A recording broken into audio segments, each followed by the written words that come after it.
మన పొడుపు కథలు. లాస్ట్ ఎపిసోడ్లో మనం చెప్పుకున్న పొడుపు కథకి సమాధానం ఏంటో చూద్దామా? కొప్పుంది కానీ జుట్టు లేదు, కళ్ళున్నాయి కానీ చూపు లేదు. అదెవరంటే టెంకాయ.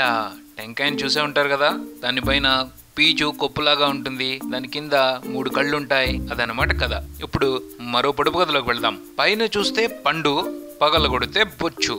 ఎవరో తెలుసా? మళ్ళీ చెప్తున్నాను, పైన చూస్తే పండు, పగల కొడితే బొచ్చు. ఎవరో కనుక్కోండి.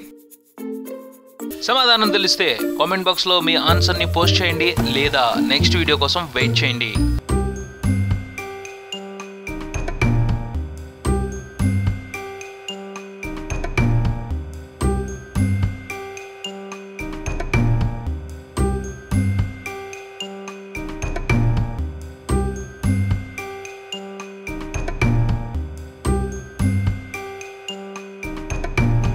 For more videos, keep watching talentscc.com.